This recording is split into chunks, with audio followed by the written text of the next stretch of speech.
panel for today.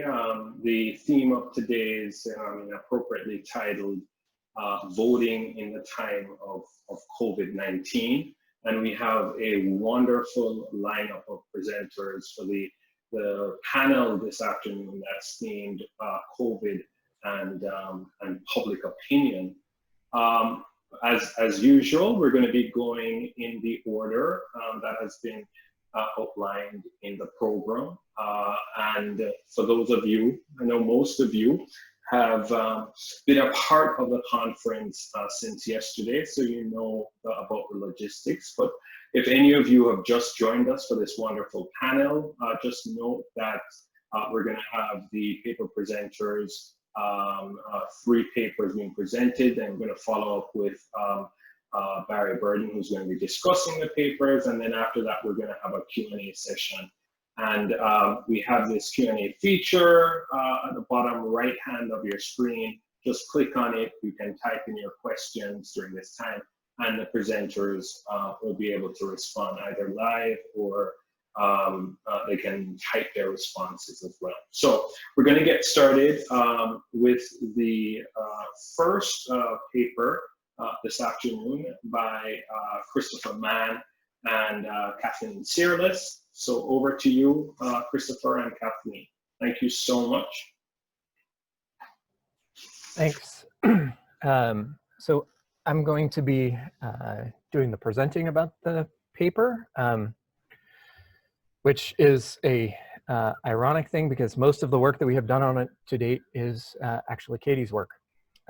So this paper is looking at how media coverage of the voting process shapes public perceptions and turnout, confidence, and a variety of other things. We have 2 main research questions. One is a question of how the television news media covers the voting process on election day. I think probably everyone on this call shares a sense that the media coverage is not what we would like it to be.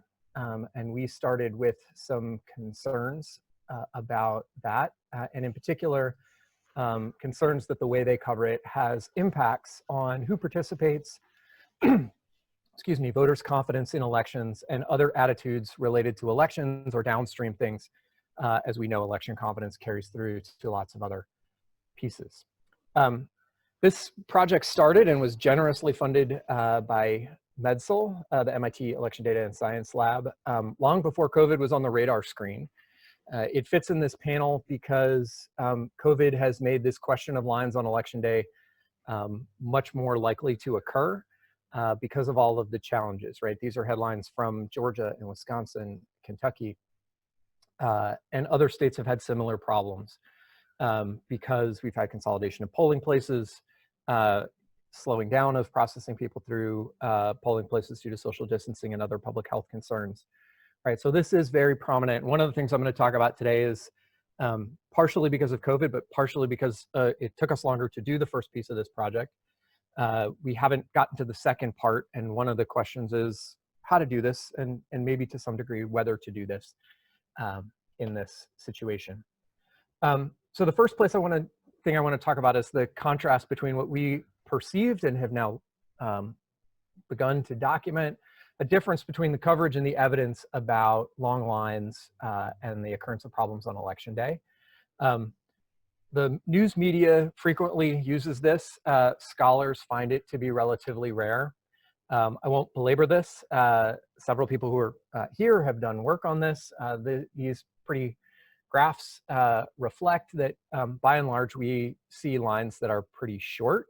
In general, they have gone down over from election year to election year, although the shift from 2014 to 2018, when turnout went way up, we saw lines go up there.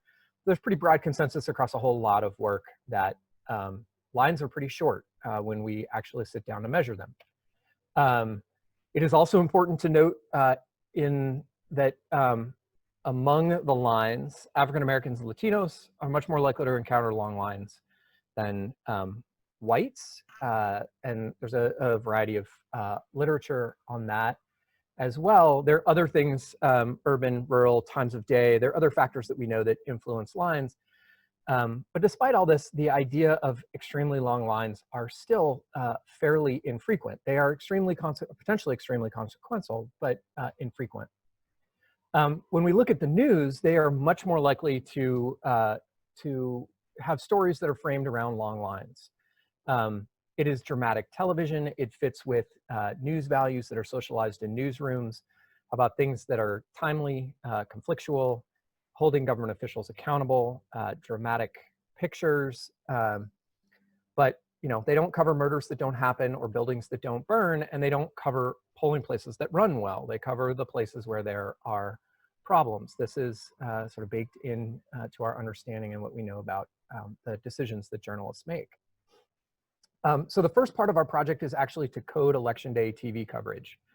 And Katie has done incredible work on this. We'll talk about it, what we have done so far in just a minute. The other piece of this is looking at the impact of the coverage on attitudes and behavior. We expect there to be an impact because we know there's an impact of other types of news coverage or news coverage of other topics on attitudes and behavior around voting. And we know that direct experience has that, so sort of the vicarious experience of seeing it in the news media. I won't belabor this for this audience, right? But we know long wait times, lots of other things when people experience it have effects on participation and a variety of attitudes about elections. We have seen coverage of things like calling elections and fact checking. When the news media learns this, they actually change the way they cover, and that's potentially part of the value of this project. The thing that seems most relevant, or the closest analog, is the coverage of fraud, where we know from recent research also coverage of fraud changes people's belief about it and alters their voting behavior. So this is the second part, survey experiment, where we actually measure that, and I will talk about this in a moment. So the content analysis is, as far as we know, the first examination of the way the news media covers election day. There are a couple of pieces to what we did. The first piece was gathering national coverage from the 3 broadcast networks and the 3 big cable networks for election day and the day before election day. The second piece that we drew on is coverage from local stations in 58 media markets in 10 battleground states plus California and DC. The national network coverage came from transcripts from Nexus Uni. The local network coverage was extremely hard to find, and I am always impressed by Katie Searles, but never more than her doggedness in tracking this down and finding it from a group called the Internet Archive that had recorded these local closed captioning of the news broadcasts in all of these markets for a different research project, and she cajoled them into giving us the data for this project. The national network data was coded by research assistants that Katie oversaw. The local news is something that we are shortly to start using automated coding.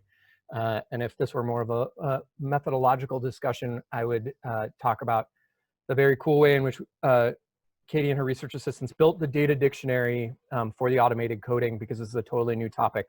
You can't just pull a dictionary off the shelf and pick out the stories in more than 20,000 transcripts. So we have 3 data sets as we look at them. The first is all the national news from the 6 networks on election day and the day before. We found 523 news transcripts that were related to something about the election. Just under a third were related to talked about the voting process. We then do more detailed coding on that 171 stories on the voting process. Katie emailed me yesterday afternoon to say that that was finished. Didn't make it into the paper nor into the slides for today. And the last piece, as I just talked about, is these 21,000 stories from the local news media, where we've cleaned the data and we'll put it through an automated process to apply both of these stages of coding to that to get a detailed picture, because obviously the local news media coverage is what people will turn to and is most likely to impact them in their behavior and their attitudes about elections near them. Some top line results from the content analysis. The broadcast channels are a small majority of the election coverage that we see overall. CNN was most focused on the voting process and way ahead of the other 6. One sort of at least working explanation is that CNN has a lot more airtime to fill. Right? The broadcast networks have relatively short news segments. Fox, MSNBC, and CNN are all 24-hour news stations, but CNN has much less reliant on the partisan or opinion shows, and so that may make more room for them to focus on the voting process. Another notable piece that we found here is that voting process coverage is pretty scarce on Fox News. And this may be an audience-driven effect, that they are, their audience is not so interested in this as the audiences of the other networks. But it also has implications when we have national debates about the voting process, that Fox News consumers may simply be getting a whole lot less of this, so they're not thinking about it, and it's not on their agenda, not important. All of those kinds of impacts that the news media can have from its coverage. The election day coverage transcripts were dominated by talking about candidate coverage. All but 83 of the news program transcripts featured candidate coverage. This is not surprising. We know that the news media likes to talk about the horse race and candidates, but it means that there's not much room. But during election season, when we look at the entire program, only 94 news programs were dominated by something other than election coverage. And most of those are occurring on the broadcast news networks. The partisan networks are all dominated by election coverage, but they're still not giving much room for the voting process. What we don't have yet is that next stage of coding, but anecdotally or preliminarily, I will tell you that this idea that when they talk about the voting process, they are talking about lines is pretty clear in that. Want to move on quickly to talk about the plans for the experiment. The plan is to conduct an online survey using a national sample that is from Lucid. The key treatment here will be creating hypothetical local news stories, each with a different frame, where we will vary the video, the chyons, which are the ticker underneath, and then what the reporter is actually saying. These will be grounded in our content coding so that they reflect real stories, but also driven by theoretical differences, or I should say real patterns in the coverage, but created to reflect important theoretical differences in the way the news media can cover things. One of the reasons that this hasn't been done is that getting that local data and then getting through all of the coding took us longer than expected. But another important thing here is now that we are in the COVID era, I would love to get feedback from Barry and from the audience as well about conducting this. So here's our tentative list of treatments that will have a placebo that's nothing about voting. We will then ask about the voting attitudes so we have a baseline. We'll use the long lines visual with a thematic frame, putting why lines occur in context, an episodic frame, what's happening at one polling place. The visual used without talking about lines, and we have found some evidence that TV reporters simply use that as the stock footage in the background. And then we'll use another non-lines visual, but in all likelihood related to voting, with those same kinds of themes. Again, that's subject to getting into this analysis, the content analysis a little bit more to make sure that this is in fact reflecting the dominant themes in the coverage. We plan to measure a series of questions around vote intention, wait time, belief in the news and whether that news coverage is fair, voter confidence, blame attribution about who is responsible for the lines. The big question is whether to do to field the experiment now or soon, or hold off until we are out of the pandemic era.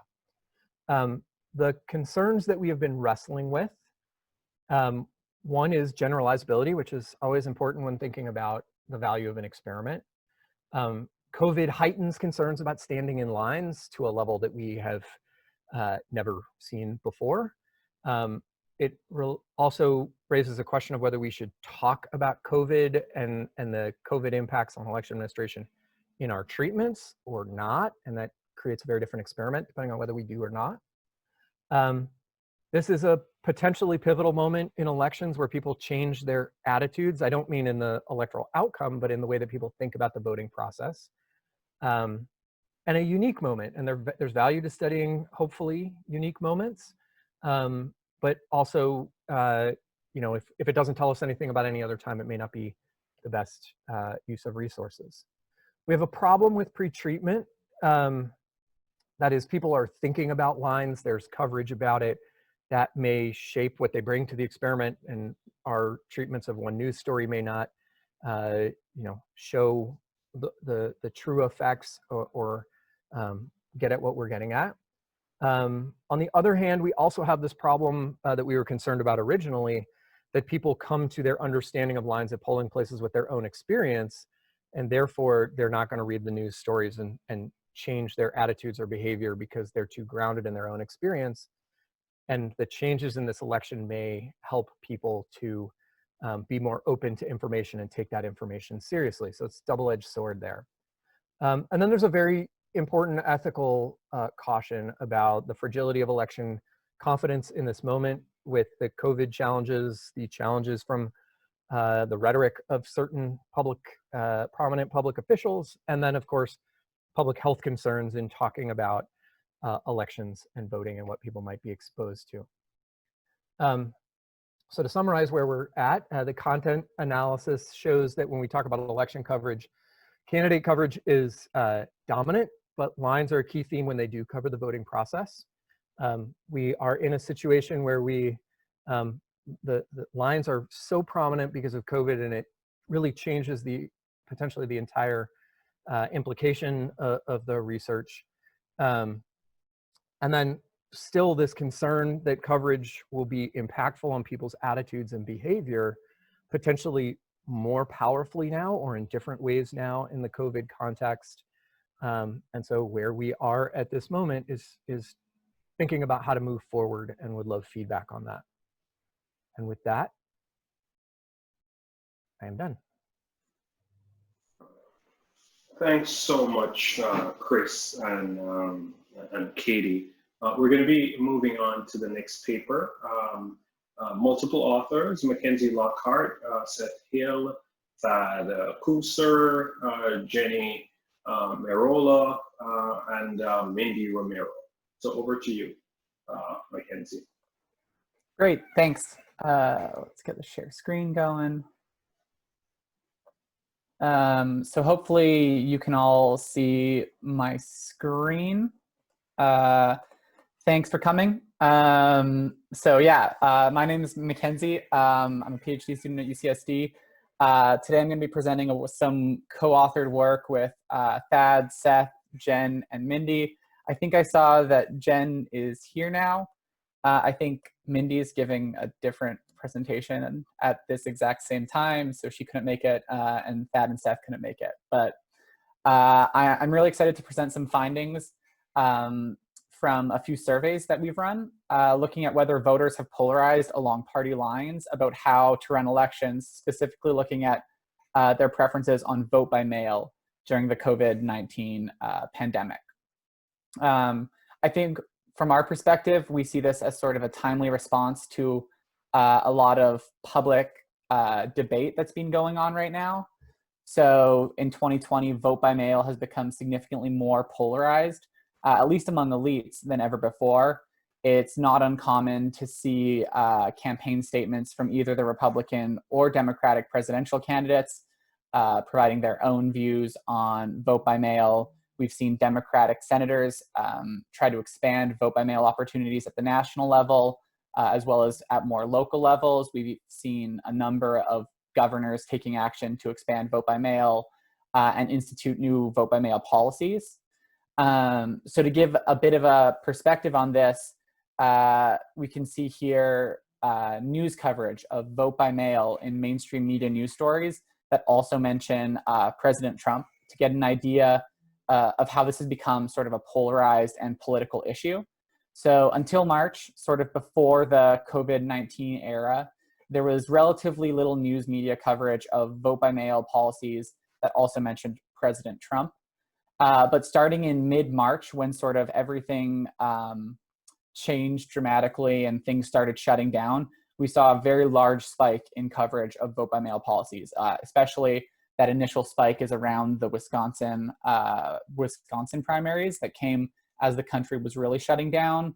And then more recently, more coverage as time has gone on, just talking about vote by mail and putting it in these partisan terms by mentioning presidential candidates' stances on it.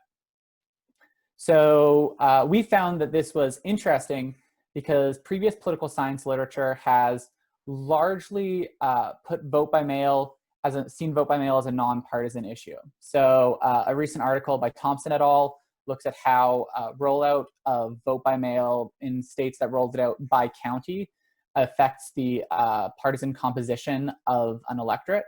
And they find that counties where vote by mail has been rolled out, as compared to other counties where it hasn't been rolled out yet, don't have a very different composition of their electorate in terms of partisanship, which is in line with other evidence from papers like Berinsky et al., who show that the real effect of vote by mail is to increase turnout overall, and that for the most part, this isn't really a partisan effect. There hasn't been a strong partisan difference in how vote by mail policies and vote by mail rollout has influenced elections, despite what some of the presidential candidates are saying.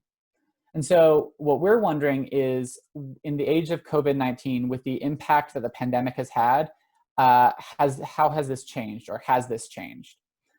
So we're motivated broadly by three research questions that at least this paper is trying to address. The first is asking whether there are partisan differences in people's intentions to vote by mail in November, and their attitudes towards policies expanding it.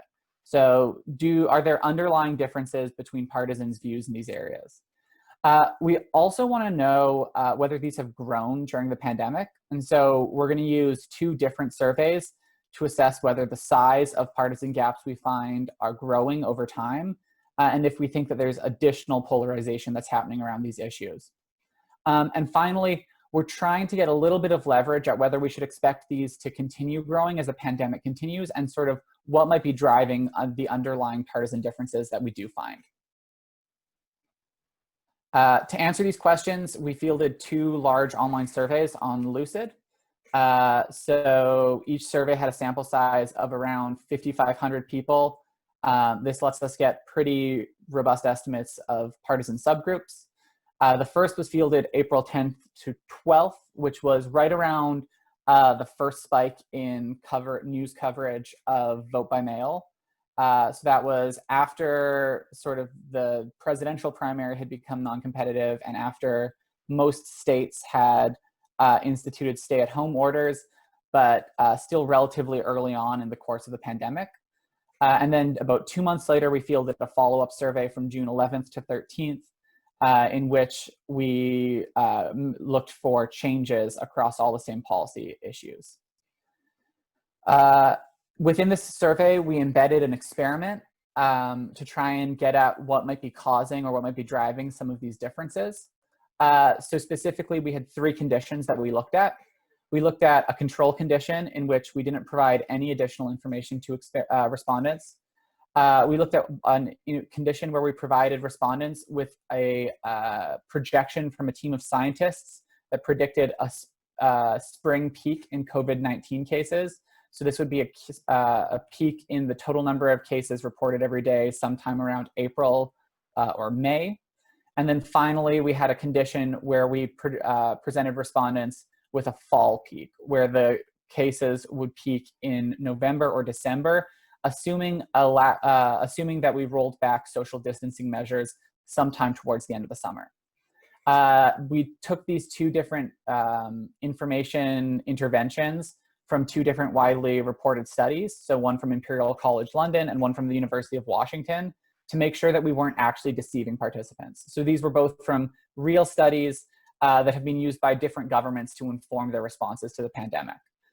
At the end, we debriefed all the participants with all of the information to make sure that when they were leaving the study, everyone was aware that there were these competing predictions and not just one. After treatment, we measured a variety of respondents' opinions and preferences. So we measured respondents' views towards a variety of different national policy proposals that would affect vote by mail. So no excuse, specifically for this project, we looked at whether respondents would support national legislation moving entirely from in-person voting to vote by mail, so removing all in-person voting options, as well as whether they would support national legislation requiring states to offer no excuse absentee ballots. We also looked at what type of voting respondents thought would give them the most confidence in the integrity of the election. So because vote by mail has often been discussed in terms of voter fraud, we were interested in how respondents thought vote by mail might, whether respondents thought vote by mail was a good way to conduct elections to make sure that their integrity was intact. And then finally, we asked respondents about their personal intentions for November, so how they themselves expected to cast a ballot come November. We took all of our results and then we weighted them to targets based on the national citizen voting age populations so that they're representative of the overall country. And in the end, we collapsed our two treatments because while we thought they might have different effects, when we looked at the results, they were substantively similar. So it made sense to us to collapse them. This changes our interpretation of the projections slightly because it makes the projections more of a priming effect, making respondents think about scientific projections about COVID and how the course of the pandemic might go, instead of actually changing their substantive beliefs about how the pandemic might unfold. So I'm going to present a number of different results. These are the results from predicted probability plots. So these are essentially the proportion of respondents in treatment and control by party who responded that they supported the specific policy. So here we're looking at the proportion of respondents who supported expanding no excuse absentee ballots. So sending a ballot to any vote by mail ballot to any voter who requests one across the country. And what we found was broadly very high levels of support across parties. So this is from the April wave of our survey. We found that across all parties, across both of our conditions, an outright majority of voters supported no excuse absentee ballots for everyone who wanted one. We also looked at the more restrictive policy of removing all in-person voting places and only offering vote by mail ballots. And we actually found an overall fairly high level of support for this policy too, with the majority of Democrats and only a slim minority of Republicans, and very close to a majority of Republicans supporting removing all in-person ballots. But what you'll note again for this one is that there's a very large partisan divide. So the solid line on top are Democrats, and they support removing all in-person voting options and replacing them with vote by mail options, about 25 percentage points more than Republicans do. When we look at the actual beliefs about the integrity of the election, we see that despite the fact that most voters would be okay with moving to only vote by mail, few voters actually believe this to be the best way to run the election. Somewhere around 30% of Democrats believed that vote by mail was the best way to run an election to ensure the integrity of the results, whereas only about 15% of Republicans held that view. We also noticed that in this case, our treatment moved very slightly Republicans and Democrats towards favoring vote by mail. Finally, and most interestingly from the April survey, we looked at how voters actually wanted to conduct the election themselves. We found that Democrats tended to want to vote by mail at a higher rate than Republicans. Somewhere around 35% of Democrats wanted to vote by mail, whereas only about 28% of Republicans wanted to. And when we presented respondents with information about the course of the pandemic from experts, this gap between partisans doubled. So it went from being about 10 percentage points to being much closer to 20 percentage points amongst the treated units. When we returned and we did the survey in June, we found a couple main things. So this table makes it a little bit hard to see, but I want to focus on two sets of coefficients. First, the coefficient on wave shows how the Democrats changed between April and June. So we found that for Democrats, in June, there was a slight increase in the desire to vote by mail themselves, but a slight decrease in their support for policies that would expand vote by mail options across the country. Republicans, meanwhile, were less supportive of vote by mail across the board in our second wave of the survey. So by June, Republicans across both their personal preferences and policy preferences were less likely to support vote by mail.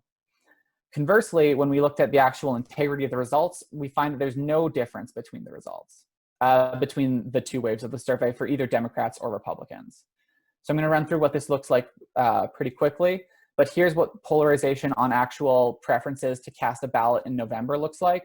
So on the left, those are the Democrats and Republicans, the mean proportion of Democrats and Republicans who wanted to vote by mail in April. And then by June, we saw that this became much larger. So the difference here goes from about 10 percentage points to 20 percentage points again. So a significantly larger number of Democrats now want to vote by mail, and a significantly smaller number of Republicans want to vote by mail. When we look at support for no excuse absentee ballots, which has emerged as sort of a key policy issue up for debate, we see that this gap has also widened. So Democrats are slightly less supportive than they used to be for expanding no excuse absentee balloting, but Republicans are significantly more so, which has resulted in a much larger gap between partisans now than in April. Finally, here are the results from the confidence in the integrity of the election question. And we can see that between April and June, there's really no difference between partisans. Democrats and Republicans alike seem equally not that in favor of vote by mail as the best way to run an election to ensure the integrity of the results. So I think there's we think there are four main takeaways from this analysis. First is that by early April, partisans were already polarized in their views of vote by mail and their preference over how they themselves wanted to cast a ballot. But maybe more importantly, since April, this gap has grown substantially, with the gap over a personal desire to vote by mail doubling from 10 to 20 percentage points. Interestingly, and sort of not fitting with that result, we find that partisans have not actually diverged in their confidence in vote by mail from an election integrity standpoint. So partisans are no more polarized now than they were before on their beliefs in the integrity of conducting elections by vote by mail. And then finally, we saw some evidence from the treatments that expert opinions contributed to a widened partisan gap, especially for our personal preference on voting by mail in November question. Although that evidence is somewhat limited. That's it. That's all we have. Thanks for listening, and I look forward to any feedback. All right. Thanks, Mackenzie, for an excellent presentation, and thank you to your co-authors as well for sharing these very timely results with the panel. We're going to move on to our last paper by Mark Owens. Looking at changes in attitudes with opinions on absentee voting.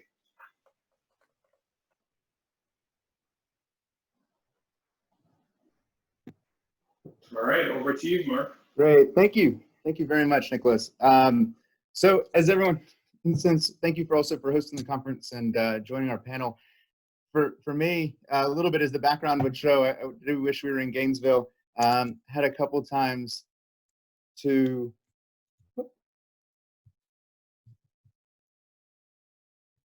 add this with, and I guess last I went to school at the University of Florida way back when like Jeb Bush was governor. So I've got a couple of parts where I'm quickly trying to learn a little bit more about Texas.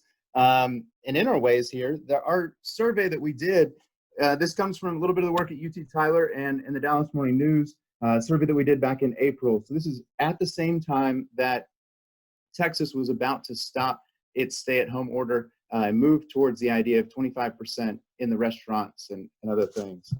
We have opportunities here to look at its use of absentee voting. Texas often can be talked about as the most restrictive place. That does give you a sense about it, that the graph shown looks a little bit at typically the total participation of votes by mail can come closer to less than 15% of all votes cast. In our survey, we found out that when we asked people what their preference is of voting in this now delayed July primary runoff, they talked about a majority, 52%, wanted to vote either in person or on election day. But we did see this movement of 37% of individuals wanted to see if they could vote by mail. That change is occurring because at that moment, 3 days before the survey, the Attorney General, Ken Paxton, identified that you could not request an absentee ballot just for the fact that you were worried that you would get the coronavirus. And so that's part of it in this case of parsing out the election code, that if you were injury, so if I had a broken leg, then I might be able to have an absentee ballot, right? If I am sick and getting coronavirus would make me sicker, I could continue to also use that excuse. But in this case, there's kind of a long history through the state that there haven't been many openings or changes, and certainly not since even like the early 2000s. So in this case, there's 4 reasons why you could request an absentee ballot. This would be your application, and this idea is you could be over the age of 65, no question, right? Again, if you were injured, or if you're going to be out of town for the entire now 2 weeks and election day of that voting. Also, if you're in jail waiting a decision, then in that case, you could get an absentee ballot, but you have to check this box. What becomes very interesting is, a lot of the discussion about potential fraud was all focused in Texas about vote harvesting, and at least in kind of our research was looking at the question about where this used to happen a lot in the city of Dallas, right? To go into different communities, collect their all the applications, get them the voters, and tell them that I'll pay the stamp for you if you just give me your ballot, right? And so that was the question, at least in Dallas County, you had to provide your own stamp up until 2001. And the biggest reason for the county doing that was to try and stop the vote harvesting of individuals that were over the age of 65. But now we open to this question about the second potential reason for an accommodation would be that the voter is injured or my voting is going to cause further injury. And so this opened us up to think about, now that everyone is practicing something of social distancing, is wearing a mask, right? Are we going to think about elections then in a different way? And at this point, as I said before, currently the primary runoffs are occurring. It started yesterday with early voting. The one big change that the governor had done to sort of cue that some changes would occur is to expand early voting by another week. So that's typically, we do have 2 weeks of early voting in an election, but in a runoff, you're only guaranteed 1 week of early voting. And I think that opened up the reason, especially for a lot of reporters, to ask if absentee voting would be one of the potential tools to help. And so we wanted to know right now, just in the survey, are voters paying attention to the question? So typically in the past, we might have thought any opinions about absentee voting are kind of ambivalent because it's so hard to do. The other aspect would be, are people considering skipping this runoff election, which tends to have lower probability of turnout anyway? We found that some people are. And this next question would be, are you interested in voting by mail just during the pandemic or in any future election? And so that was where we asked about a particular policy proposal to see what could happen as far as these elections and maybe future legislative considerations. So in that case of how expansive it would occur, we would ask questions about whether they were interested in allowing anyone to apply for an absentee ballot, or if it would only be for this election year, right? Because it tends to be, as many of the papers have talked about, and it'll be a unique election. And perhaps if you give one kind of accommodation during a primary, then you should give that accommodation during the general. But in particular, then our Attorney General, as I mentioned before, was saying that if you had any threat of sickness, you can't interpret that as a current injury. And he also, in this case, after the first U.S. District Court said that the state could not decline other people from requesting their absentee ballot, the Attorney General said that he would prosecute individuals who did apply for the absentee ballot, right, fraudulently, so didn't meet those current qualifications. That led to 2 different cases. One went to the Texas Supreme Court, and they found in favor of the Attorney General's opinion, and then one went to the U.S. Supreme Court up to 4 days ago, where the U.S. Supreme Court said that we couldn't make a change right just before this election. But I draw your attention to the local actions that we see, and this is the interim county clerk. His name is Chris Hollins in Harris County. Harris County jumps out as a place that uses absentee voting quite a bit. especially in the 2016 presidential primary, right, with the runoff after that election for the state offices included about use of 40% of absentee ballots in the county. That led, in this case, Harris County being part of those legal actions. When the decision came up, Collins actually sent out preemptively 400,000 applications for people to vote by mail. That's anybody over the age of 65. So no longer letting them take on the opportunity of requesting it themselves. He went ahead and did that. I sort of, and at least in Tyler, find that striking. That's twice the number of people that are even in our county, right? To see that kind of operation go, knowing that there's going to be an additional demand of absentee ballots in this very condensed period of time going into our runoff. But there are other parts to think about in this case is where we've had some different elite cues and what has that led to, right, when thinking about potential partisanship that's gotten a lot of coverage. So one was this idea back in March when this all started. I think Governor Abbott was identifying that everything could be on the table. What he opted for was the delay of an election and 1 extra week of in-person voting. But also in this case, revisiting it, Lieutenant Governor Dan Patrick brought in 2 other parts of saying that calling a disability because you were afraid of getting the virus was laughable. In this case, he also described it in a partisan way, right, amplifying it as a Democratic scam to get more votes. Now, what confuses a number of voters as well can be their local officials, or also, I believe I've heard secondhand the Secretary of State telling groups of the League of Women Voters that the counties are not going to double check the qualifications or of anyone claiming a disability. And so this is where it's almost hard that from Ken Paxton's perspective, he would just say that you can't apply for any of these applications fraudulently. However, someone would have said that if you wanted to absentee ballot, you could claim a disability or a sickness at the time, and no one would check up on you. And so that really sort of throws a lot of voters into a catch-22, and this is why we're going to do one second survey that just started yesterday of how people are addressing this problem during the election. But I addressed this for our 4 different hypotheses. And one was thinking of those cues that all of a sudden we're going to have reduced ambivalence of people focused on absentee voting right now, almost at going back to those times of the 80s and the 2000s. Voters will recognize if the coronavirus is a major threat, then they want to see expanded use of absentee voting. Now we'll categorize that a little bit in the fact of if that'll become conditional on whether you think that voting is part of a way to get the coronavirus, because there are a lot of different people right now, an overwhelming majority think that the coronavirus is a threat. Now, individualism is another way to think of this, is that if you wish to avoid the polling place, right, because of your own personal health, that's something we want to look at. And the last will be if people are just less likely to vote in the election. So I want to take this sort of in order, but one would be the preference of voting for mail above each of the other alternatives. So we look at those individuals right now who did vote in the primary election, asking them if they're going to come back and vote in this runoff election, gave us a smaller sample, but about 911 individuals. And from that group, we saw that the overall idea of coronavirus as a threat was not something that was going to predict a voter's choice either way of avoiding the polling place, but it is in this one question, which was a 5-point scale on how uncomfortable are you voting at all.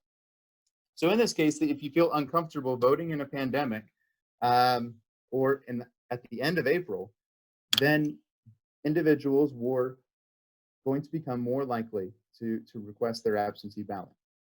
That's what I tried to graph the predicted probabilities there to your right, is that those individuals, the more uncomfortable they are, saw their probability of increasing an absentee ballot or wishing to do so, right, up to 3/4. And these particular parts are important because the individuals were giving these opinions before the courts were going to identify what was possible and what was not possible. Additionally, we want to look at this from what is your likelihood of voting in the runoff election at all? And so for individuals who take precautions, and in this case, we're avoiding public places during the outbreak, and they really wanted it. But I guess the belief in that question, more to specify, is, do you think it's important to take precautions against the spread of the coronavirus? Right? Very much on that question about the social behavior, where I'm going to wash my hands to make sure that someone else doesn't get sick. That individual was going to be, their odds of voting would be a little bit less right now. Those individuals who might be uncomfortable in the pandemic showed themselves as being willing to vote in this runoff election, right? Sort of like a leaning into this potential group. And I think it's important to remember that in that last slide I just showed, those individuals were ones who were most likely to request or apply for their absentee ballots. And so when we come to this, that's going to be an important part about the individual, over 65 right now, and those primary runoffs are showing themselves to be a little less likely to vote. That could be a little bit less about the virus right now, as much as it is the competitiveness of these primaries. If you believe and sort of take the assumption that the people over 65 are going to be more likely to be Republican, and they might be age spread out across the state, the most salient elections going on right now are the Democratic primary for the U.S. Senate, as well as a lot of the local House races of people trying to determine who will be on that November ballot. Now, our biggest interest from the political science perspective would be, what's the odds of supporting the expansion of your vote by mail? And this would include our opportunities of, do you think that absentee voting should be allowed for anyone who wants to request that ballot? So this would be almost inclusive of the idea that I want to avoid the polling place to avoid contracting the coronavirus. Or do you identify this as expanding absentee voting in that way, but only for the process of this election? And then do you want to keep it the way that it is, right? Or some variations when we see this of letting people show that there should be no expansion of absentee voting. It should only be held for those that are sick, over 65. That would be the bottom of this scale. So those who see that coronavirus is a major threat, we're willing to then actually see that there should be in the future an expansion of voting. That one part, which I think I want to explore a little bit further, especially if that holds in this next survey, is the number of individuals who themselves prefer to vote on election day, like that majority, then see that even though they won't use absentee balloting, they want to see that occur in the rest of the state, or at least be an option. And of course, the other individuals who were uncomfortable voting themselves right now, they want to see an additional increase in how expansive and kind of inclusive these absentee voting opportunities can be. Now, what does jump out is this trust in Governor Abbott, right? And that question was about whether you trust Governor Abbott to protect the public health of the state. And I think that really comes from that moment when, at the end of April, the state was sort of championing a couple times about how Texas had maintained weeks of quarantine and weren't receiving a lot more cases at the time. We're going to see that they were trying new policies, though. That's really what I sort of draw from this, is that the state showed some leadership and communication to other counties. And I know in particular, if you see, maybe nationally, heard stories about Austin and Houston and Dallas sort of taking a charge themselves ahead of the state. But at least where I live, this idea is a lot of the county commissioners were looking to the governor before they were going to decide what they were going to do. And so that really plays a couple of central roles if we think about what these cues are going to be, and as well the fact that his rhetoric has been a little bit more toned down in comparison to the attorney general or the lieutenant governor. Now that we're back in the field with our next survey, our biggest question is going to be about, did these voter attitudes change?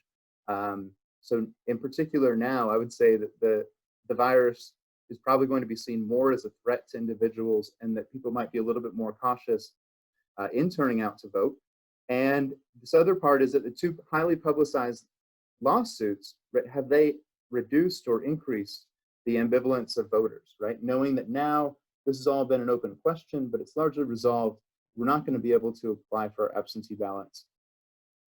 And the last part that I really want to see is about the rural and sort of suburban to urban differences, because we see that in the use of absentee ballots. And actually what we wanted to sort of verify this then after the election results are in for the runoff, how did those percentages compare in this election compared to the other runoffs that we've had, as well as the other primaries. So there's a lot to go on right now when we think of this, but it really does open up a couple opportunities to see what's going to occur. I think that right now from this, the motivation is to take ownership of a couple of the times when this election is occurring in a small experiment, but we do have this quick follow-up election. So the opportunity of individuals to think that they can understand and sort of project how comfortable they feel voting, and we can gain something about that right now before we actually jump to November. So that'll be it for the presentation. Thank you very much. Thanks so much, Mark. And now we'll be turning it over to Barry Burton to provide some comments for the panelists. Over to you, Barry. Thanks, Nicholas, and thanks to the University of Florida team for hosting the virtual conference and the dozens of you who are hanging on the line wherever you are today. These are three really interesting and I think nicely connected papers about how public opinion has evolved around COVID-19 and voting by mail options. So I've got a slide on each just to offer some feedback to the authors and some ideas for all of us to talk about together here this afternoon. So let me start with Chris and Katie's paper about long lines. Please don't say there are lines. This is a terrific project. It's such a great idea to go out and look at the actual coverage. I may be biased that I'm on the NEDSL board and supported this kind of work, but it's really, as Chris said, something that hasn't been done before. So I appreciate them diving right in. First, the paper has a really heavy normative overtone about the media doing things incorrectly, that they are emphasizing lines excessively and distorting the public's understanding of what's really happening. And I think I needed more convincing on that point.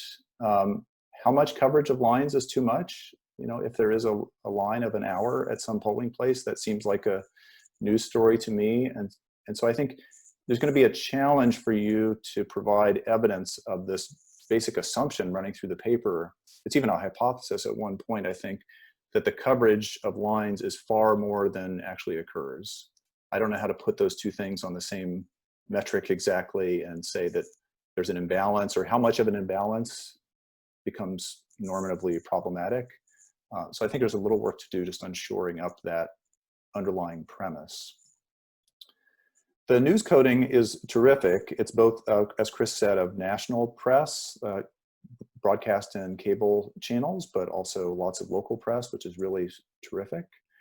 But I don't think the news coding quite gets to the questions you're asking at the outset of the paper.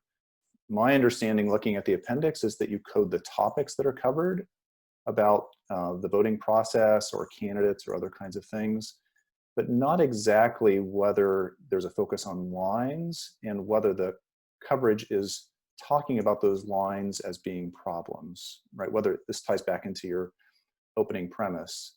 The coverage, I think, would need to be excessive on lines, very heavily focused on that, and negative about the problems. But I don't think you have tone of the coverage coded, and I think that would be important. There is a suggestion in the paper that some of the coverage might be positive and talking about voter enthusiasm and how many people want to participate. But I think that's all empirical work that still is ahead of you just to document and will be really valuable both for academics and election officials who want to shape that coverage and should take an active role in trying to influence what the media cover on election day.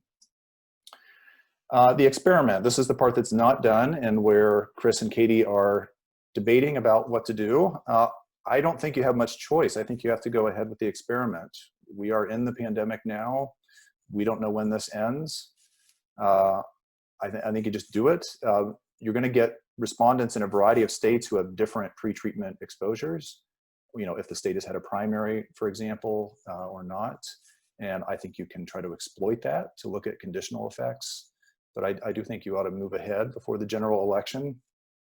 There's nothing stopping you, except for funding, from doing this study again once we're in a different environment, maybe in 2022 or some subsequent election in some state. So I think that may be worthwhile just to see how unusual or what patterns are different this year. But I think moving ahead, which is your instinct, is probably the way to roll.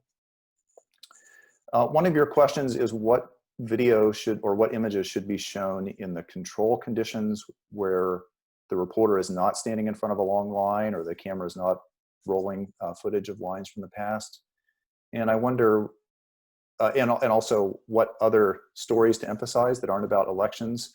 And so I wondered about one control condition being about lines at DMVs or some other public agencies where there's also a public health concern about too many people congregating, but it's not about elections. So you can sort of separate the partisan concern from the public health and line concern. I think that would be an interesting pairing. You mentioned in the presentation, I think more than in the paper, that you'll be using the actual coverage that you're coding to inform the design. I think that's terrific and absolutely the right thing to do. It did make me wonder how much of the coverage you looked at actually is thematic about broad patterns that are happening on election day versus these episodic stories, you know, of one polling place or one voter's experience. That's going to be a treatment in the experiment, but I'd want to know that there actually is variation in that, in the coverage in a meaningful way, to justify doing that and some of the other treatments. I think there's also opportunity here for some follow-up study. Several of us have talked in other venues about whether people seeing coverage about long lines actually alters their own memory of the line they're experiencing. And so when surveys ask them, how long did you wait in line? They may skew their responses according to what they've heard. You know, if you've just seen a story about 1 hour waits at the Board of Elections, then a surveyor contacts you and asks how long you waited. You might think, yeah, I waited a long time also. Maybe I was there an hour. I didn't really keep track.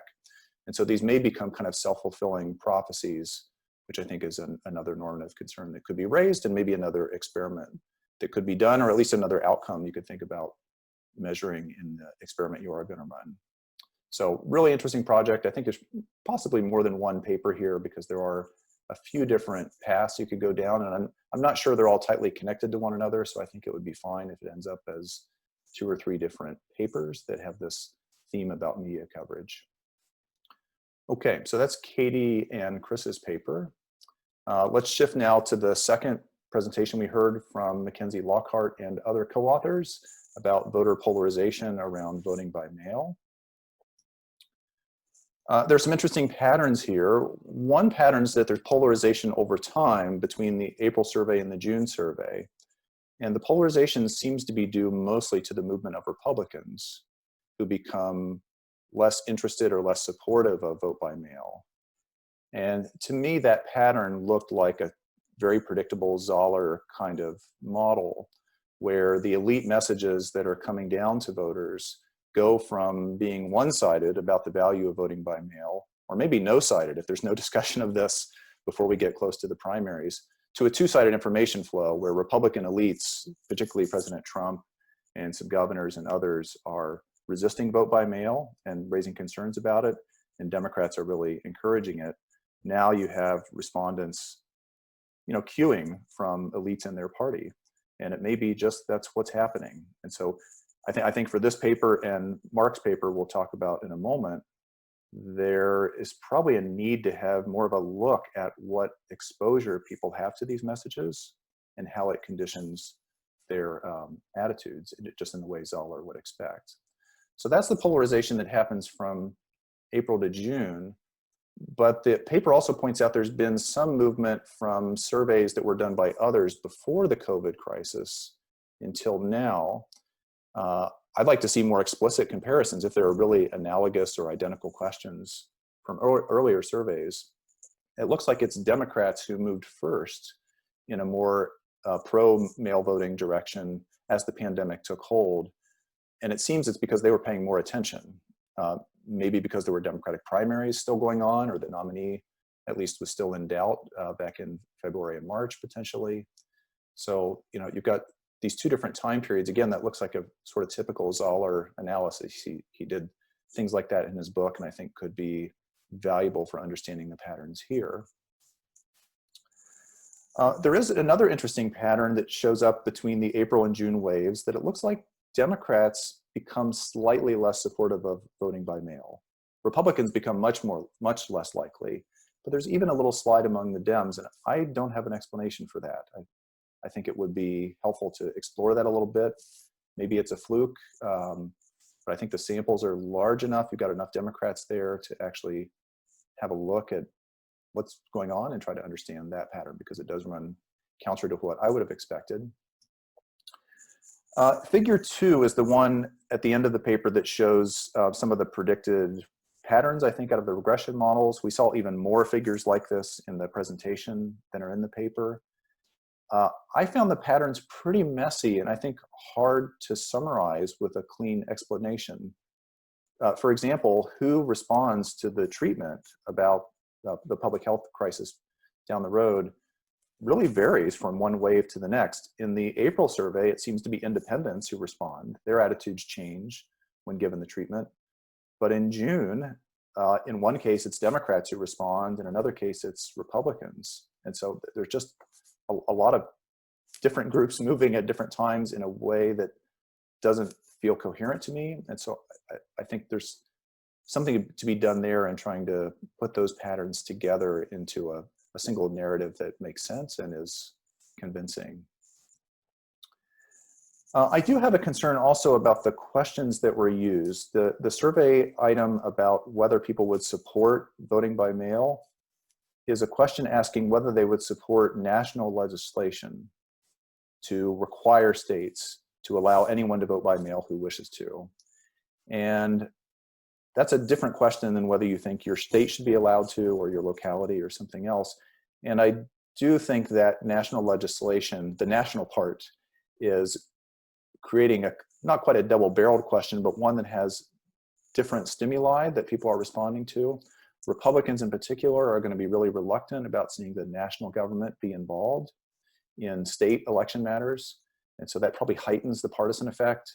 And I do wonder whether you would get different patterns, and this may be answered in part by Mark's paper, if you were to focus on state rules where voters are really focused and where maybe they trust people of the other party a little more and are, for Republicans at least, less concerned about the government getting involved. So you may just be measuring both attitudes about voting by mail and attitudes about the federal government, and I can't tell which of those things is doing more of the work and the results. So think about other wordings for potential additional waves down the road. Okay, and then on to our final paper by Mark Owens. If you didn't catch it, this is the one where both the title and the subtitle have a Jimmy Buffett theme, changes in attitudes, so go back and have a look if you didn't appreciate that. A few different patterns here that I find mysterious and hard to explain, or at least were surprising. The first one that Mark showed us is that a person's intent to vote by mail in Texas doesn't really seem to be affected by any of their factual understandings about the virus. Those variables in the model were largely insignificant. Not that other variables weren't, but the virus itself doesn't seem to be driving people's plans, or at least their reported statements about voting by mail. There is what is interpreted as an effect of the question asking whether people feel comfortable voting in a pandemic. That has a very strong effect on a person's intent to vote by mail. And you all saw that predicted probability, which almost ran from 0 to 1. It had a massive effect as you move down the 5-point scale. But I guess I wasn't convinced that that's actually separate from asking people their intent. If they have a high level of discomfort, they probably don't intend to vote in person. And if they have a high level of comfort, they probably are planning to vote in person. So those two things are so closely wrapped up. They're so proximate to one another that I think calling this an effect is probably a mistake, and you might turn your attention to other variables that have more theoretical and empirical separation from the dependent variable, and you're likely to get some different results when you do that. Now, there is a separate dependent variable about whether the person plans to vote at all, regardless of the mode. And that is affected by factual beliefs about the virus, including whether they are comfortable voting. But I did worry that asking about all of these things together may be measuring some inherent kind of conscientiousness or civic duty. So people who report in the Texas survey that they are taking precautions, that they're concerned, that they don't feel comfortable voting by mail, are probably also people who are conscientious about public goods and have a pro-social orientation, might be high on the conscientiousness personality dimension, and are more likely to be voters. That tends to be correlated with conscientiousness in other public opinion surveys. So somehow separating that out, I think would be helpful. It's difficult to do if you don't have conscientiousness measured directly in the survey, but I think there's some thinking to do there that could be interesting.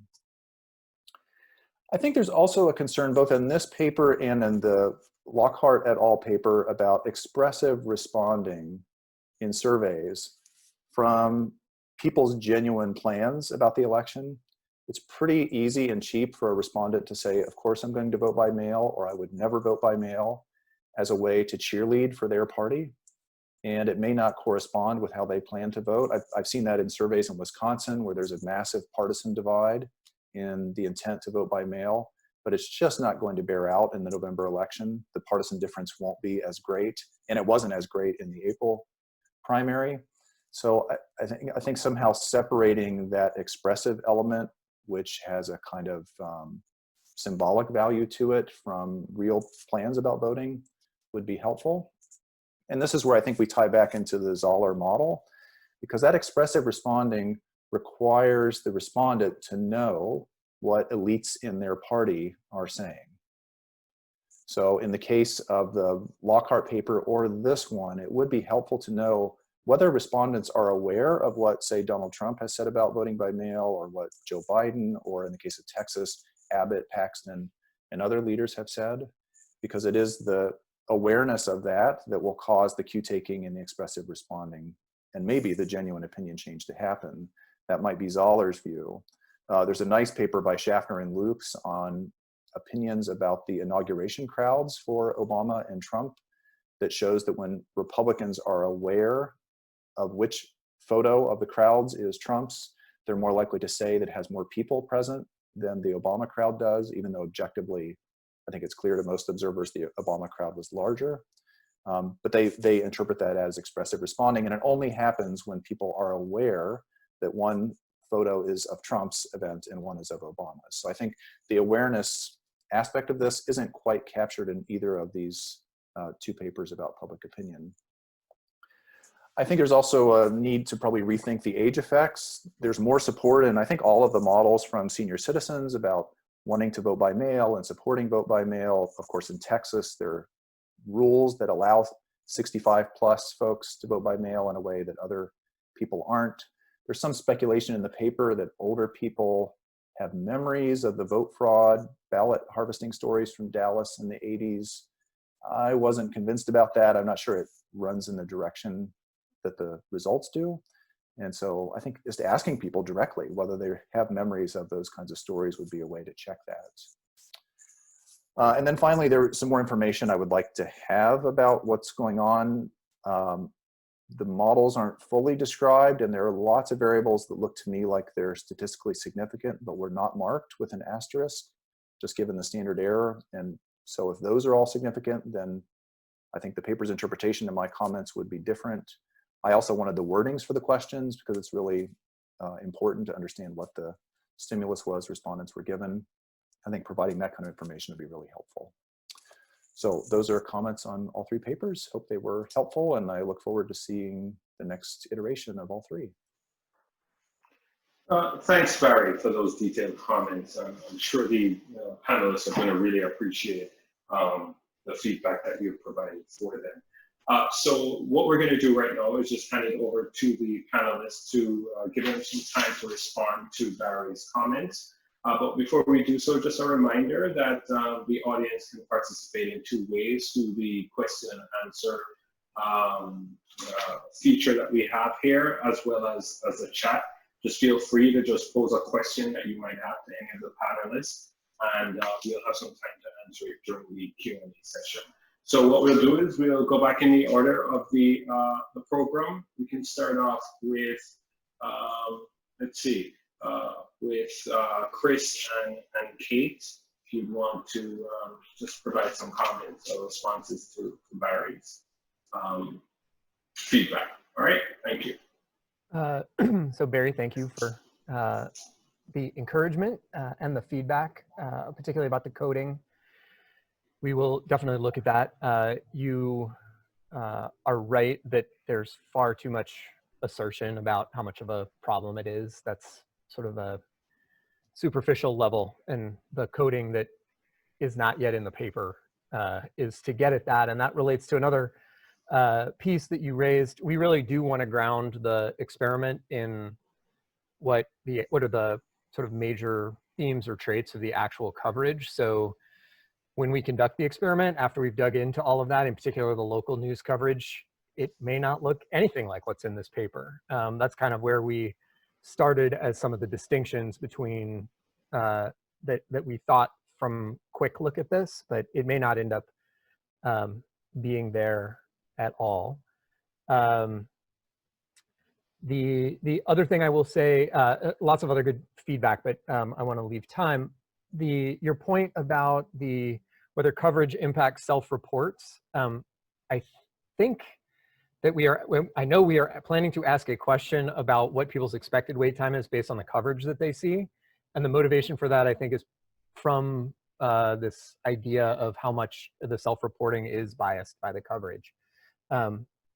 We could obviously dig more into that, but it's already baked in there to at least try to get some of that. I think it came out of feedback about the grant proposal or other conversations. But yeah, like you said, there's a whole bunch of different directions this project could go into different papers. That is potentially one of them. But hopefully we'll get you an answer to that within the plans we have.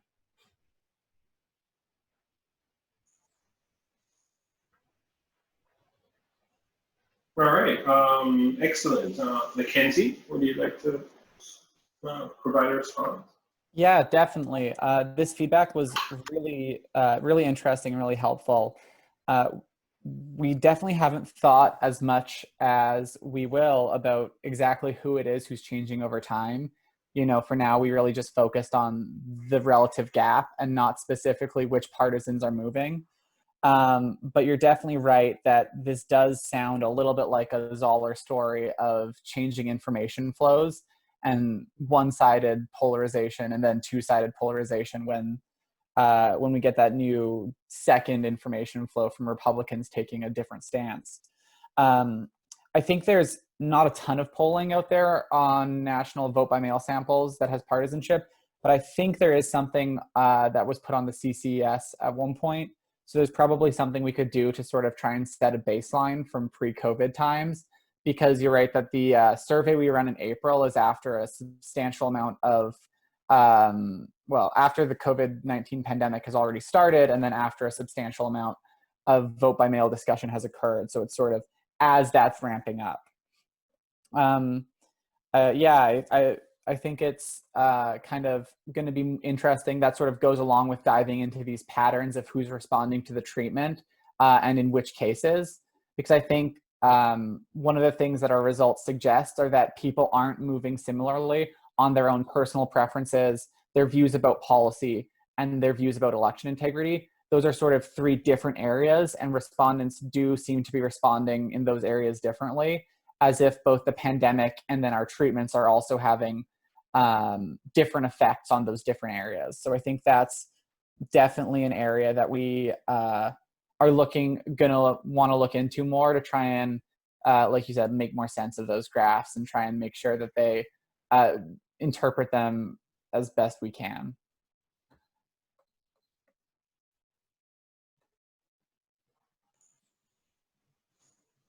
All right, over to you, Mark. Yeah, again, thank you very much for the comments. I think there are two parts that we can do. One, I was addressing one of the questions that Bob had asked, where on our survey sample, what we have in this is that we have about a couple hundred phone surveys, and then also a number of internet surveys that sort of augment the sample.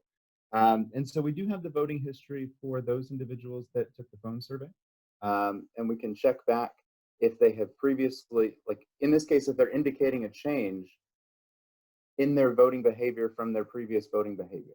And I think we've asked a couple questions in this group, and I may see if there's one that we can add in a little bit more right now, in getting in this question, but because it is a good point on whether so many different individuals or elites are sending out information about people should be wary of voting by mail, and so we don't know if they're going to pick it up from the president, the lieutenant governor, although they're largely saying the same things.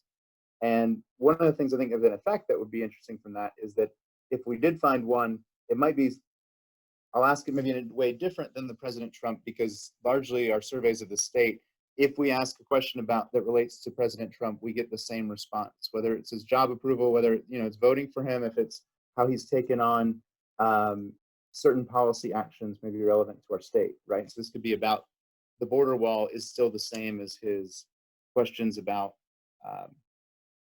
his job approval. But I do see actually the open opportunities where I can work on something for that. And hopefully the follow-up survey gets us a little bit closer to seeing how consistent people are holding those views. And so we can make an identifiable way to see if we can follow up with some different voters that took the survey the first time and see if there was consistency. But again, I appreciate that, and we'll add to this. It's was great to pull the paper together, but again, appreciate you're reading it kind of midstream. So. Good. All right, excellent. We have 15 minutes where we can engage in robust discussions about the 3 papers. Already we have 6 questions that have been posed to the panelists. What we'll do is I'll give the panelists a chance to answer, just looking, and we'll go in the order of the questions were posed. So the first 2 questions were posed to Chris and Katie. The first one from Virginia Gray, asking, why did you analyze media stories the day of the election and the day before instead of the day after? You guys can respond to that. There's also a question from John Curell, looking at, just encouraging you to think about running the survey during the pandemic, but using geocoding to be able to create an instrument of the perceived threat of COVID. So I'll hand it over to you. You guys can provide responses or respond to these 2 questions, and then we'll go through the other set of questions that have been posed. All right, I'm gonna hope that Katie will jump in here and take the coding question. To answer John's question, when we do the data, when we do the experiment and gather that geographic data, it does make sense, and I'm going to consider you having volunteered to help us with the geocoding and that piece of the analysis. So thank you for volunteering. Katie, you want to take the Virginia's question? Sure, it's a good question. So the way we thought about it as we were playing this is one of the things that's particularly true of television news, because they face different incentives, is that they need to have visuals to motivate whatever they report on. And so practically that means that, on election day and right up to election day, whenever they want to talk about what's happening that day, which they want to talk about because it's the news, they need a visual to show their audience. And because there's not a lot of exciting things that happen around voting, well, not exciting to anyone, but perhaps us, the lines are the most exciting sort of visuals they have access to. So that's why, even though you might think it would make sense to report on what happened the day before the next day, they're using the lines to motivate coverage of people are heading to the polls today, the polls are open from X to Y, et cetera. So that's why we made that choice. Thanks for the question.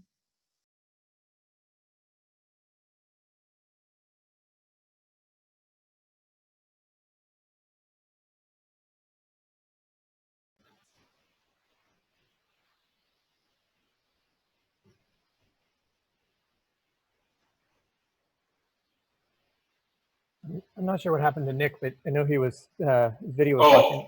Yeah, guess what? I forgot to unmute. You know, the stories about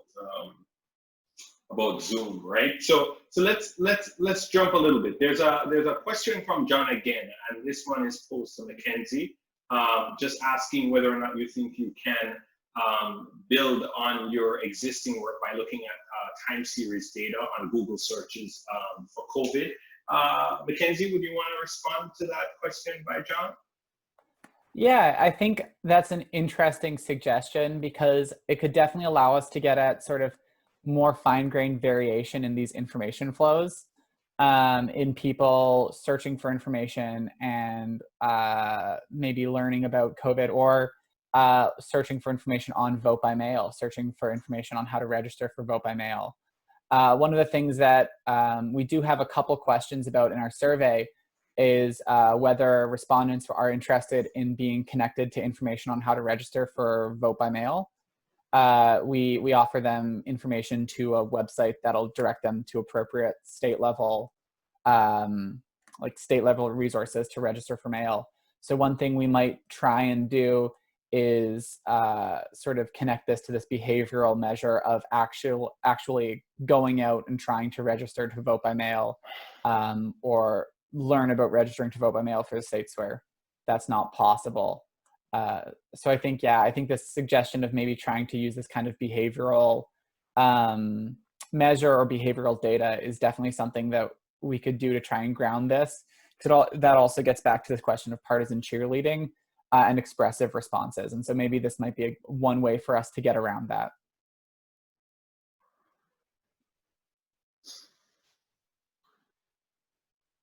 All right, so let's, Bob has posed our comment, or several comments to Mark.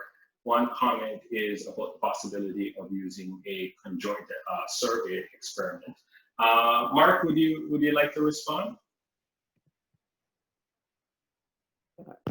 So I think in some cases that I was sort of in the moment of typing a reply there, but it's really interesting to think about what we can do with this and follow up. I mean, I think when we do look at this, we're probably likely to do the same kind of questions, asking this in August as well as then in October, in a similar way of seeing if things were any different of the primary and then the general election. But in setting it up, I mean, the way we've been able to use the source of information is we have asked people about their media consumption between local news and national news, right? And then getting into the sources of cable news versus the broadcast. And I think the one addition that we would have compared to the second wave here would be that we would just add in the new leader-specific questions. So I think that, at least in my past, I haven't yet done a conjoint analysis, so I got to read up and work on it. So, but I think that's something to explore. So thank you.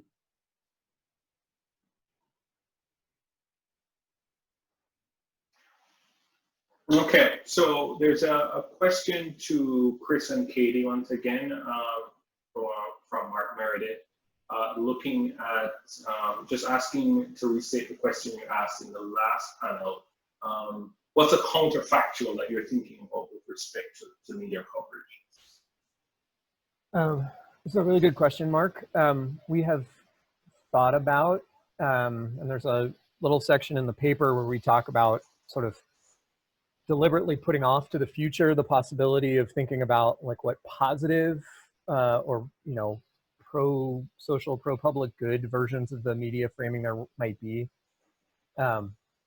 Not covering is not a realistic option, right? I mean, if we think about some of the other examples of how the media has changed the way they do fact checking or the way they cover election night and delaying calls, right? They've subtly changed it by doing things in a different way.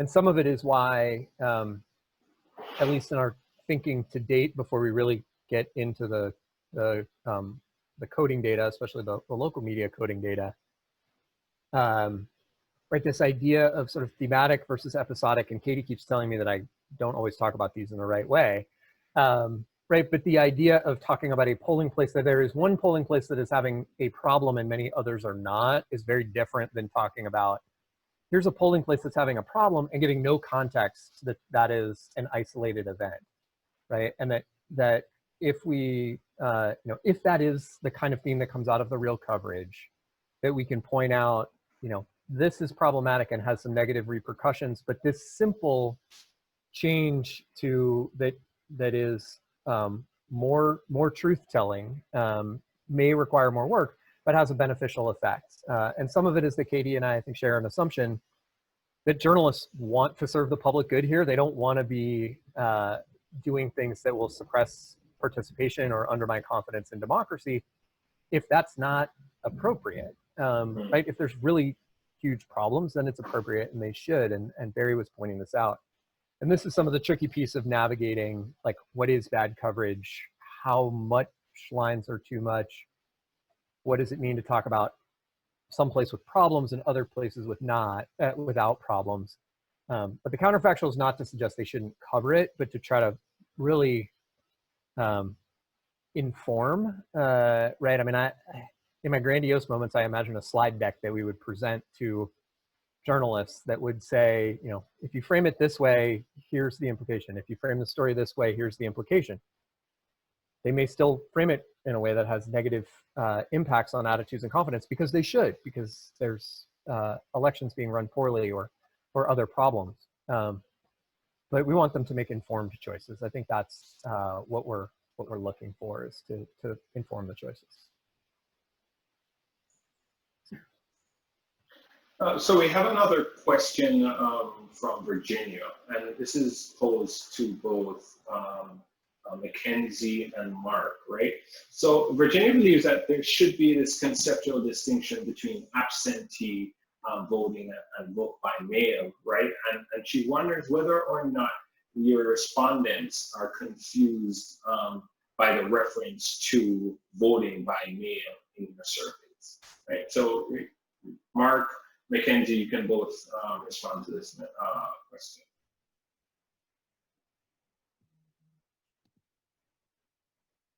Yeah, I think this is a good point, and all I can say is that it's my fault for not being precise in kind of the presentation, whereas the questions that we've used have identified the parts about absentee voting in each case, because that's just almost, for us, when I'm thinking about it, it's the idea of Texas has sort of the moment of, in ways that they can expand absentee voting to become even similar to Florida. And so that was, I guess, the language we've used talking to the respondents has always been absentee.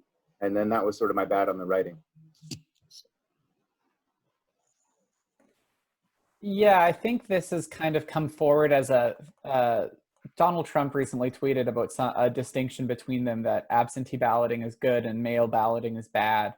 So it's definitely something that at least now has become, or is maybe starting to become even itself, somewhat politicized. We did try to, on our survey questions, include specific details about the specific vote by mail policy we were talking about, because we do ask about a series of different vote by mail policies. It's probably worth thinking about, at least on our end, what the difference in respondents' minds might be.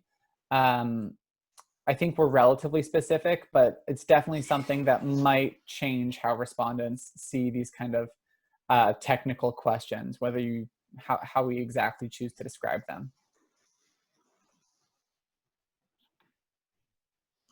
All right, thanks, Mackenzie.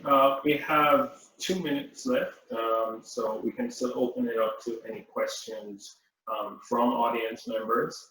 And we can also use the time for the panelists to give just some closing comments or to pose any questions or comments to their fellow panelists.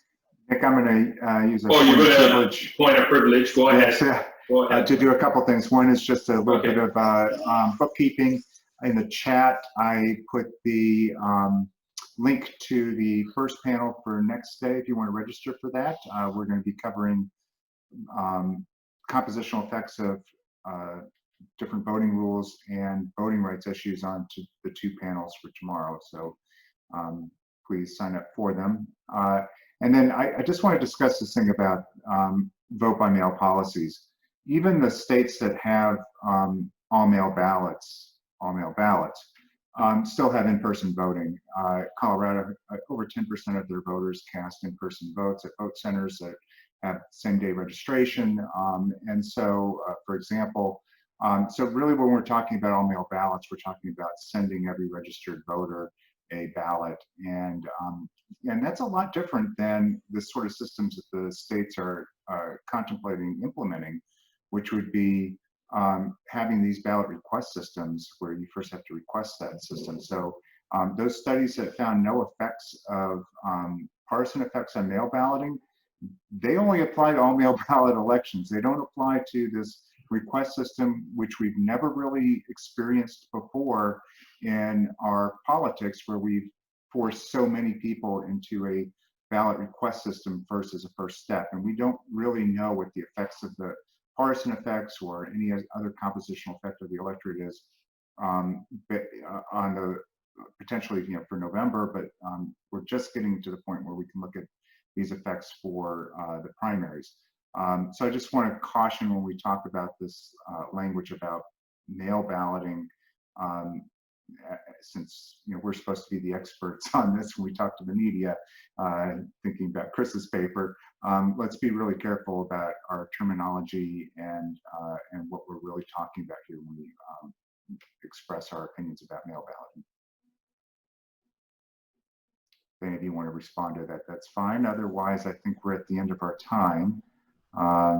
So first, let any of our panelists say final words before we close off the session. Nope.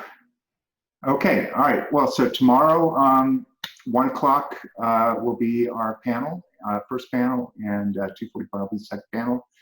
Please register, and we will see you then. Thank you to all of the panelists and our discussants today and prior days. And again, look for really terrific papers. We're just having terrific paper after terrific paper here. So it's really a treat to be able to see these papers. So let's hope that we'll keep up the streak tomorrow. I'm sure we will. So see you guys. All right, bye-bye.